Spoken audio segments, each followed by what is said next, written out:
మనం హఫీజ్ సయీద్ కోసం వేటాడుతున్నాం, వాడిని ఐడెంటిఫై చేసాం. ఇప్పుడు ఎక్కడున్నాడో అనేది వెతుకుతున్నాం, ఎక్కడున్నాడో అనేది కూడా గుర్తించాం. ఇక హఫీజ్ సయీద్ని పనిష్ చేయటం మాత్రమే ఉంది, హఫీజ్ సయీద్ని అంతమొందించడం మాత్రమే ఉంది. ఇప్పుడు మనం ఆ ప్రయత్నాల దిశగా ముందుకు వెళ్తున్న సమయంలో అమెరికా అధ్యక్షుడు కూడా అన్నాడు, పాకిస్తాన్ భూభాగం నుంచి ఉగ్రవాద కార్యకలాపాలు నెరుపుతున్న వారిని వేటాడటానికి భారత్కు సహకరించండి అన్నాడు. అంటే హఫీజ్ సయీద్ని లేపైపోతున్నారా? దానికి అమెరికా నుంచి సహకారం అందబోతుందా? ఒసామా బిన్ లాడెన్ మాదిరి హఫీజ్ సయీద్ని కూడా లేపైపోతున్నారని. సో ఈ రెండు మాటలను ఎలా చూడాలి? ముఖ్యంగా 26 మంది అమాయకుల ప్రాణాలు తీసిన ఉగ్రవాదులను పట్టుకోవడంలో పాకిస్తాన్ సహకరించాలని జేడీ వాన్స్ చాలా క్లియర్ గా చెప్తున్నాడు. ఎందుకంటే పాకిస్తాన్ తమ భూభాగంలో పనిచేస్తున్న ఉగ్రవాదులను పట్టుకునేందుకు భారత్ తో కలిసి పనిచేయాలి. అంటే ఇక్కడ వెరీ క్లియర్, ఎక్కడైతే ఉగ్రవాద శిబిరాలు ఉన్నాయో అవన్నీ కూడా భారత్ కనుక అటాక్ చేస్తే ఖచ్చితంగా పాకిస్తాన్ కూడా సహకరించాలని చెప్తున్నారని దాని అర్థం. ఎందుకంటే పాక్ ఆక్యుపైడ్ కాశ్మీర్ నుంచే ఈ శిబిరాలు ఉన్నాయి, అక్కడ నుంచి పరోక్షంగా పాకిస్తాన్ మిలిటరీ సహకారం చేస్తుంది. ఇంటర్ సర్వీస్ ఇంటెలిజెన్స్ ఐఎస్ఐ కూడా పూర్తి స్థాయి సహకారం అందిస్తుంది, నిధులు అందిస్తున్నారు, వారికి మిలిటరీ శిక్షణ అందిస్తున్నారు, ఆయుధాలను అందిస్తున్నారు, కావాల్సినటువంటి శిక్షణ, ఉగ్రవాదులను తయారు చేయడంలో పూర్తి స్థాయిలో పాకిస్తాన్ ఆర్మీ, పాకిస్తాన్ ఐఎస్ఐ పూర్తి స్థాయిలో వాళ్ళకి సహకారం అందిస్తోంది. ఇదంతా కూడా ప్రపంచ దేశాలకు తెలిసిన విషయము, బహిరంగ రహస్యంగా మారిన పరిస్థితి. అంతేకాదు పాకిస్తాన్ లో మీరు చెప్తున్నట్టుగా హఫీజ్ సయీద్ కావచ్చు, అలాగే డిప్యూటీ సైఫుల్లా కావచ్చు, వీళ్ళందరూ కూడా బహిరంగ ప్రకటనలు చేస్తూ రెచ్చగొట్టే ప్రసంగాలు, భారతదేశంలో రక్తం పారిస్తాం, భారతదేశాన్ని అంతమొందిస్తామంటూ చేస్తున్న ప్రకటనలు ప్రపంచం అంతా గమనిస్తుంది. వివిధ ప్రాంతాల్లో కేవలం పిఓకేలని కాదు, లాహోర్ లో ఉండి హెచ్చరికలు చేస్తారు, రావల్పిండిలో ఉండి మాట్లాడతారు, లేదా ఒటాబాబాద్ లో ఉండి మాట్లాడతారు, లేదా ఇంకెక్కడో ఖైబర్ పఖ్తూన్ఖ్వా నుంచో లేదా ఇతర ఇస్లామాబాద్ నుంచో హెచ్చరికలు జారీ చేస్తారు ఈ దుండగులు. ఇలాంటి హెచ్చరికలన్నీ కూడా అంతర్జాతీయ సమాజం పరిగణలోకి తీసుకుంటుంది. ముఖ్యంగా Michael Rubin pentagon X officer ఏమన్నాడు, ఒసామా బిన్ లాడెన్ కు ఆసిఫ్ మునీర్ కి, ఇప్పుడున్నటువంటి Pak army general chief Asif Munir కు పెద్ద తేడా లేదని చెప్పారు. ఎందుకంటే ఒసామా బిన్ లాడెన్ వాడు కలుగులో దాక్కున్నాడు, వీడేమో ప్యాలెస్ లో ఉన్నాడు. కానీ ఇప్పుడు ఈ ఆసిఫ్ మునీర్ ఇప్పుడు ఈ మాటలు మాడిన తర్వాత వాడు కూడా కలుగులో వెళ్ళి దాక్కున్నాడు, ఎక్కడున్నాడో కూడా ఎవరికి తెలియదు. పాకిస్తాన్ ఆర్మీ చీఫ్ జాడ కూడా లేని పరిస్థితి. సో ఆ రకంగా అమెరికన్ అధికారులందరికీ తెలుసు పాకిస్తాన్ ఏంటి, పాకిస్తాన్ లో ఉన్నటువంటి పరిస్థితులు ఏంటి, పాకిస్తాన్ ఎలా పెంచి పోషింది అనేది పాత అంటే మాజీ ఇంటెలిజెన్స్ అధికారులకు ఐఎస్ఐ పాకిస్తాన్ ఉన్నటువంటి పూర్తి స్థాయి ఇంటెలిజెన్స్ అధికారులందరికీ కూడా అక్కడి పరిస్థితులు ఏంటో తెలుసు. ఇప్పుడు పాకిస్తాన్ వైపు నుంచి కోరుతుంది అది పరోక్షంగా భారత్ కు సహకరించమంటే మీ దగ్గర ఉన్నటువంటి ఉగ్రవాద శిబిరాలను మీరే వాటిని నిర్మూలించాలి, లేదంటే భారత్ చర్యలు తీసుకుంటే భారత్ కు సహకరించాలనేది దాని అర్థం. ముఖ్యంగా జేడీ వాన్స్ ఫాక్స్ న్యూస్ కు ఒక పాడ్కాస్ట్ ఇంటర్వ్యూ ఇచ్చాడు ఆయన, ఇంటర్నేషనల్ న్యూస్ ఫాక్స్ న్యూస్ కి. సో ఆ రకంగా దాంట్లో ఖచ్చితంగా చెప్తున్నాడు, ఖచ్చితంగా మీరు భారత్ కు సహకరించాలి, అక్కడ సంఘర్షణ తలెత్తొద్దు, అంటే గొడవ పెద్దది కావద్దు, దక్షిణాసియాలో గొడవలు ముదరొద్దంటే పాకిస్తాన్ సరెండర్ అవ్వాలి, ఇండియాకి సహకరించాలనేది దాని ప్రధాన అర్థం. ఇక్కడ మనం చాలా క్లియర్ గా అర్థం చేసుకోవాలి. దీంతో పాటు ఇక్కడ మనకు అర్థమవుతుంది ఒకటే, పాకిస్తాన్ కు పరోక్షంగా హెచ్చరికలు జారీ చేస్తుంది యుఎస్, భారత్ కు సహకరిస్తామంటున్నారు. పాకిస్తాన్ లో ఉగ్ర కార్యకలాపాలన్నీ కూడా వీడి కనుసన్నల్లోనే జరుగుతున్నాయి. భారత ఏజెన్సీలతో పాటు భారత ప్రభుత్వం, ప్రపంచ దేశాలు కూడా వీడిని ఉగ్రవాదిగా గుర్తించాయి, యుఎన్ కూడా వీడిని ఉగ్రవాదిగానే భావిస్తుంది. వీడిప్పుడు పాకిస్తాన్లో ఉన్నాడు, పాకిస్తాన్ ప్రభుత్వం రక్షణ కల్పిస్తూ ఉంది. సో అంతర్జాతీయ సమాజం కూడా ఉగ్రవాదం కింద గుర్తించినటువంటి ఈ వ్యక్తిని పాకిస్తాన్ కాపాడుతోంది. కాబట్టి ఇప్పుడు జేడీ వాన్స్ మాట్లాడిన మాటలతో ఏం జరిగే అవకాశం ఉంది? బహుశా ఒసామా బిన్ లాడెన్కి జరిగినట్టుగానే ఇక్కడ జరిగే అవకాశం ఉంటుందా? ప్రధాన సూత్రధారి హఫీజ్ సయీద్, హఫీజ్ సయీద్ని అంతమొందిస్తే దాదాపు చాలా ఉగ్రవాద కార్యకలాపాలు నెమ్మదించే అవకాశం ఉంటుంది. అఫ్కోర్స్ పాకిస్తాన్ని అంతమొందిస్తే, పాకిస్తాన్పై పూర్తి స్థాయిలో యుద్ధం చేస్తే ఇవన్నీ ఆగిపోయే అవకాశం ఉంటుంది. కానీ హఫీజ్ సయీద్ని అంతమొందిస్తే చాలా వరకు ఉగ్రవాద కార్యకలాపాలు కొన్ని చానాల పాటు ఆగిపోయే అవకాశం కూడా ఉంటుంది. ఎస్, డెఫినెట్ గా. అంటే పాకిస్తాన్ మొదటి నుంచి కూడా అటు ఆఫ్ఘనిస్తాన్ పై దాడి చేసినప్పుడు కూడా పాకిస్తాన్ మూలాలు ఉన్నాయనే విషయాన్ని కూడా అమెరికా మొదటి నుంచి గుర్తించింది. ముఖ్యంగా పాకిస్తాన్ తూర్పు ప్రాంతం నుంచి కొన్ని ప్రావిన్సుల నుంచి అక్కడ వాళ్ళకు కూడా అప్పుడున్నటువంటి పరిస్థితుల నేపథ్యంలో కొంత సహకారం అందింది. ఈ విషయాన్ని అప్పుడే అమెరికా పసిగట్టింది. ఇప్పుడు జేడీ వాన్స్ చెప్తుంది కూడా అది. ముఖ్యంగా పాకిస్తాన్ లో ఉన్నటువంటి టెర్రర్ గ్రూప్లకి ముఖ్యంగా నాయకత్వం వహించినటువంటి కొంతమంది హఫీజ్ సయీద్ లాంటి నాయకులు కావచ్చు, లేదా సైఫుల్లా లాంటి నాయకులు కావచ్చు, ఇంకా పాకిస్తాన్ లో కేవలం లష్కర్ ఇ తోయిబా లేదంటే జైషే మహమ్మద్ లేదంటే ఇలాంటి సంస్థలు, టిఆర్ఎఫ్ కావచ్చు, ఇట్లాంటి సంస్థలు కాదు, ఇంకా చాలా ఉన్నాయి. పాకిస్తాన్ కు ఐఎస్ఐఎస్ తో కూడా లింకులు ఉన్నాయి, హమాస్ తో ఉన్నాయి, హెజ్బుల్లాతో ఉన్నాయి. మొన్న తాజాగా కొంతమంది హమాస్ లీడర్లు కూడా పాకిస్తాన్కి వచ్చి కలిసినట్టుగా కొన్ని ఆధారాలు కొన్ని బయటపడ్డాయి. ఈ రకంగా అనేక అంటే గ్లోబల్ టెర్రరిస్ట్ గా మారుతోంది. కేవలం ఇక్కడ దక్షిణాసియాలోనే కాదు, ప్రపంచంలో ఎక్కడ ఉగ్రవాదం సంబంధించి ఏ ఘటన జరిగినా, ఏ ఆనవాళ్ళున్నా పాకిస్తాన్ తో మూలాలున్నాయి, పాకిస్తాన్ నుంచి ఉన్న లింకులు. సో ఒక రకంగా సమాజంలో అస్థిరత అశాంతి నెలకొనడానికి పాకిస్తానే మూల కేంద్రంగా చాలా మంది భావిస్తున్నారు. యునైటెడ్ నేషన్స్ కూడా అదే చెప్తుంది. చాలా దేశాలు కూడా ప్రస్తుతం పాకిస్తాన్ లో ఉంటే తీవ్రవాద సంస్థలు దాదాపు 10ల సంఖ్యలో ఉన్నాయి. వాటన్నింటిని కూడా నిషేధిత జాబితాలో ఉన్నాయి. అవన్నీ కూడా పాకిస్తాన్ నుంచి తయారు చేసినవి, పాకిస్తాన్ నుంచి పుట్టినవి. ఇప్పటికే అంతర్జాతీయ సహాయం కూడా ఆగింది. ఈ నేపథ్యంలో జేడీ వాన్స్ భారతదేశ పర్యటనలో ఉన్నప్పుడే జరిగినటువంటి ఈ ఘటనతో అప్పుడే ఆయన మోదీకి ఫోన్ చేశారు, ఘటనను ఖండించారు.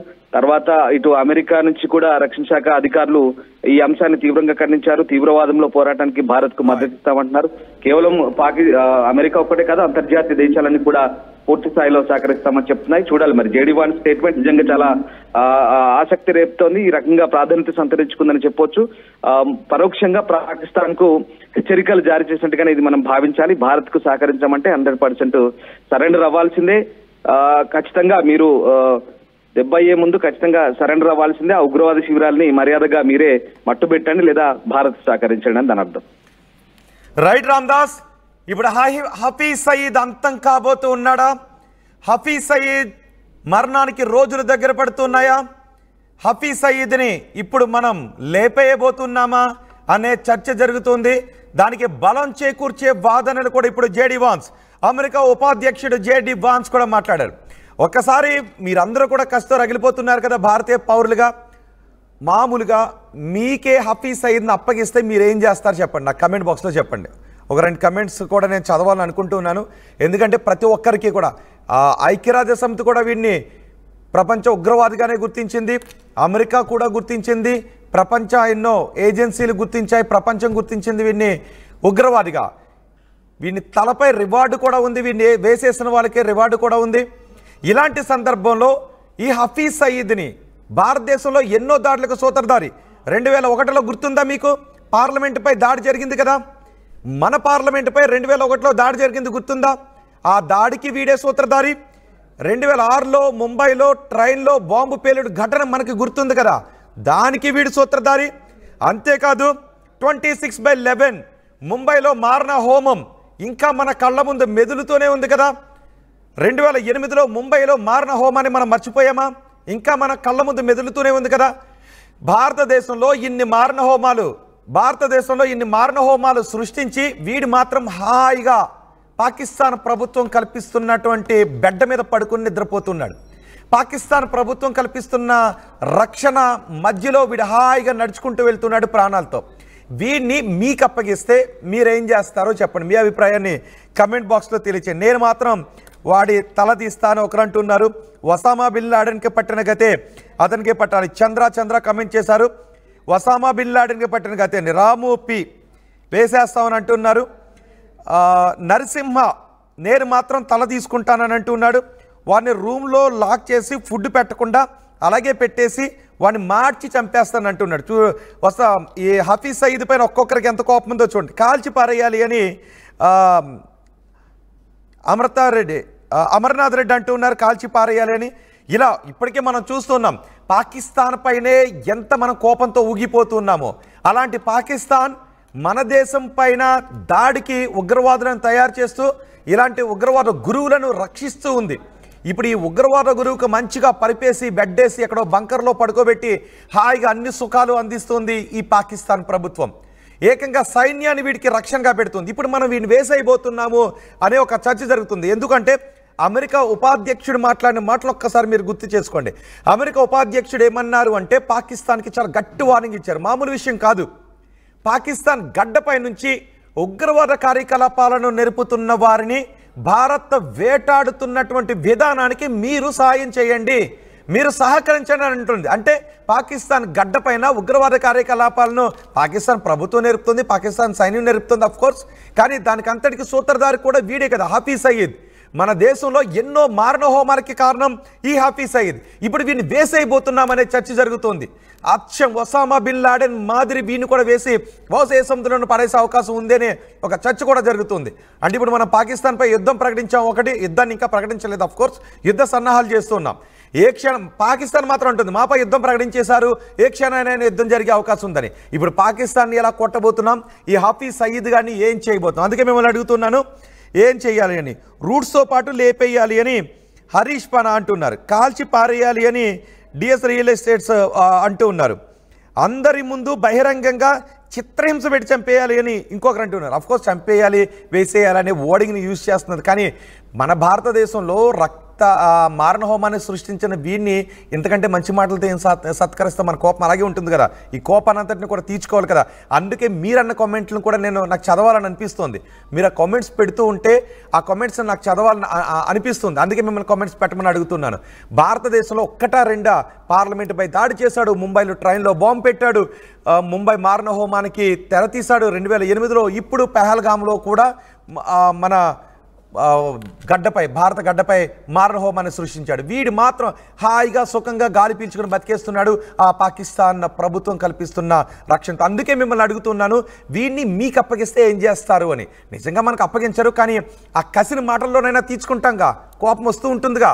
మన దేశంపై ఇన్ని దాడులు చేసిన వాడు పాకిస్తాన్ గడ్డపైన తిరుగుతూ, పైగా పాకిస్తాన్ ఏముంటుంది, మా దేశంలో ఉగ్రవాదులు లేరు అని అంటూ ఉంటుంది. వాడు మాత్రం ఒక మైక్ పట్టుకుని మాకు నీళ్ళు ఇవ్వకపోతే మీ వాళ్ళని వేసేస్తాం, మాకు నీళ్ళు ఇవ్వకపోతే భారతదేశంలో జనాల్ని చంపేస్తాం, నాయకులను చంపేస్తాం, ప్రధాని వేసేస్తాం, ఇలాంటి మాటలు మాట్లాడేటప్పుడు వీడిని ఏం చేయాలని కోపం రగులుతూ ఉంటుంది కదా. అందుకే కామెంట్స్ అడిగాను. సో మీ ఎమోషన్ కూడా నేను పంచుకోవాలని అనుకుంటూ ఉన్నాను. కాబట్టి పాకిస్తాన్ను లేపేయాలి ముందు అంటూ కామెంట్ చేశారు శ్రీను. ఎస్, చంపేయాలి సర్వాన్ని అంటూ కామెంట్ చేశారు కంచు వినయ్.